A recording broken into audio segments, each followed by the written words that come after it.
Bonjour tout le monde, je m'appelle Fallou Ndiouk. Je travaille actuellement, je vais restaurant fast-food pâtisserie. Depuis 2012, j'étais en Italie. J'ai fait un retour au Sénégal depuis 2019, je suis là. Mais depuis 2015, j'ai commencé à travailler ici au Sénégal. Parce que j'avais une boulangerie-pâtisserie à grand standing. Mais toujours, c'était très compliqué dans ce travail parce que le gouvernement qui manipule la farine et le rendement et le prix. Parce que, exemple, on dit le président qui impose, exemple, le prix de la farine. 2015, le prix était 13 500 jusqu'à 2018, 17 500, exemple 50 kg de farine. Donc le prix de baguette, c'était 150 francs. 2015, jusqu'à présent, c'est 150 francs jusqu'à présent. Donc le prix, c'était 13 500, 50 kg de farine. Maintenant, toujours à 17 500. La différence est beaucoup. Le prix est toujours là. C'est impossible ça. Donc à cause de ça, je suis en faillite. Donc je viens de retour au Sénégal depuis 2019. Maintenant, je fais la restauration fast-food pâtisserie. Mais toujours, on rencontre beaucoup de difficultés parce que actuellement, moi-même, je suis un pâtissier local, comme ça vous dit. Parce que je n'étais pas à l'école de la pâtisserie. Mais je transforme les céréales, exemple maïs et blé, et même le moringa, nebedaï, si vous le connaissez. Je transforme en matière comme gâteau, ou biscuits et autre chose. Donc je suis fier d'être ici, d'être au Sénégal en même temps pour travailler, mais on rencontre beaucoup de difficultés. Difficultés de financement. Je travaille ni banque, ni aucune personne. Je travaille moi seul. J'ai embauché 12 personnes à 13. Mais en tout cas, je veux rester toujours ici au Sénégal pour travailler, mais c'est très difficile pour rester ici. Donc, en tout cas, je suis content de votre objectif, mais le problème qui se trouve au Sénégal, en tout cas, c'est ça. Ok, je vous remercie. La matière première qui est la farine, donc qui en 2013 coûtait 12 500 et qui actuellement coûte 17 500, 5 000 francs de plus ou 4 000 francs de plus, alors que la baguette de pain est homologuée à 150 francs CFA. Et ça n'a pas bougé. Je pense que les boulangers, le président même, il est dans son domaine. Donc, en ont beaucoup parlé, ils ont fait des grèves, ils ont fait des menaces et tout. Mais c'est homologué par le ministère du Commerce qui tient en compte aussi la capacité des ménages par rapport aux revenus des ménages. Je pense que ça, c'est un problème national que vous avez posé. Mais j'ai été très contente de voir que vous avez d'autres spéculations. Donc, vous vous êtes reconverti en pâtissier, qui plus est en pâtisserie des produits locaux. Même nous, au niveau de la Chambre de commerce, nous avons besoin de vous. Parce que nous encadrons des actrices et des acteurs du secteur transformation agroalimentaire. Et ces acteurs-là transforment les produits locaux. Je pense qu'après cette séance, vous revenez nous voir la semaine prochaine. Nous, on va voir comment travailler avec vous, ou bien comment vous accompagner pour votre propre entreprise, ou bien comment vous mettre en relation avec des institutions de formation, donc qui ont ces modules-là pour que vous puissiez aussi donner des cours là-bas et partager vos connaissances. Moi, je pense que on a bien fait de leur donner la parole, hein, parce qu'il est là comme primant et il dit qu'il est presque en banqueroute. Hein, donc là, il veut se relever et c'est son seul espoir de rester au Sénégal. Je pense que voilà une cible parfaite du programme Archipelago, parce que quand même, c'est un Sénégalais qui vit à l'étranger. Donc il accepte de revenir au Sénégal, mais par rapport à sa promotion économique, il rencontre des difficultés. Donc là aussi, je pense que vous êtes notre cible parfaite dans le cadre de ce programme-là. Et je pense qu'Arona, il va falloir le convier dès la semaine prochaine, après le retour du Gamou, pour voir comment est-ce qu'on va le coacher, pour le mettre essayer de vous mettre sur les rails. Voilà. Je souhaite, c'est de vous répondre sur deux plans. le premier plan, c'est un plan philosophique. Et l'autre, c'est un plan économique. D'abord, le plan philosophique. Sur la Terre, on est tous émigrés. On a tous bougé. On vient de quelque part. Et je pense que dans la nature de l'homme, se sentir heureux quelque part, dans l'absolu, n'existe pas. Il y a un philosophe qui disait notre maison, c'est là où nous sommes heureux. Mais comme le bonheur parfait n'existe pas, l'homme, c'est sa nature, cherche toujours ailleurs. Et je pense que l'erreur, souvent, que nous faisons tous les humains, c'est de se dire que le gâteau du voisin est meilleur que le nôtre. Donc, par exemple, le gâteau en Italie serait encore meilleur que le gâteau sénégalais. Ou le gâteau en France, ça sera meilleur, donc je vais aller là-bas. Et on dit que puisqu'il y a des difficultés au Sénégal, je vais aller ailleurs. Mais qui peut vous garantir qu'ailleurs, il n'y aurait pas les mêmes difficultés, voire pire que les difficultés qu'on a ici? Donc la dernière partie de votre intervention, ça me fait dire que les difficultés que vous avez aujourd'hui au Sénégal, quoi qu'il advienne, et en toutes circonstances, vous les aurez partout.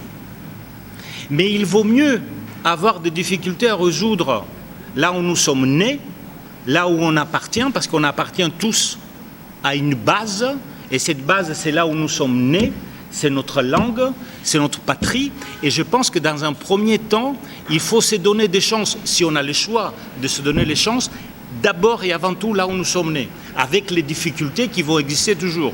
Si vous trouvez quelqu'un qui vous dit demain matin « je connais un pays où il n'y en a pas de difficultés », ben c'est un menteur.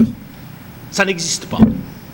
Que ce soit en Italie, que ce soit en France, que ce soit ailleurs, les difficultés sont inhérentes à l'existence. Voilà. Donc, je ne parle pas du hasard, ça c'est autre chose. Si vous gagnez au loto demain matin, faites ce que vous voulez.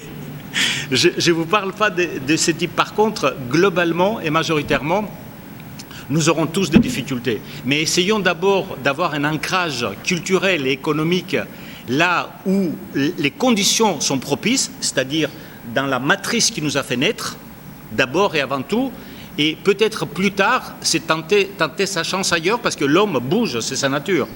Mais il faut se donner plutôt les chances ici. Mais ailleurs, on aura toujours des difficultés. Voilà, je vous souhaite beaucoup de chance dans ce pays qui est un pays magnifique. Voilà, que je découvre parce que c'est une découverte pour moi.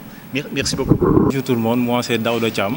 Voilà, donc je suis diplômé en licence de langue étrangère appliquée. Voilà, j'ai fait anglais et espagnol à l'université de Ziguinchor. Donc juste après la licence, je me suis dit quoi faire, déposer et travailler pour quelqu'un ou bien créer ma propre boîte. Donc c'est à ce moment que j'ai choisi un chemin difficile, comme j'ai l'habitude de le dire, qui est l'entrepreneuriat. Voilà, donc tous les jours il y a des obstacles. Et comme j'ai l'habitude de le dire, s'il n'y a pas d'obstacles, l'entrepreneur n'existe pas. Voilà, ce sont les obstacles qui nous attirent. Voilà. Vraiment, parfois aussi, nous voulons faire de très grandes choses, mais il y a quelque chose qui nous manque. Parfois, c'est le financement, parfois, parce qu'on a envie de faire de très grandes choses. Mais comme vous l'avez dit tout à l'heure, donc il faut juste commencer par le premier pas et aller petit à petit. Et je profite aussi de l'occasion pour vraiment remercier tout le personnel de la Chambre de commerce qui m'ont vraiment permis de faire cette formation. Et surtout Madame Tchoub, vraiment, qui m'a beaucoup coaché lors de la création et tout ça, qui m'a montré comment nous formaliser, comment gérer les activités. Et c'est ce que j'avais à dire et merci beaucoup vraiment. C'est vraiment une occasion de remercier la Chambre de commerce sur mes activités de commerce que je mène au niveau de la zone des Niayes. Donc, depuis presque 2018, je travaille dans le commerce, dans l'importation de semences de pommes de terre.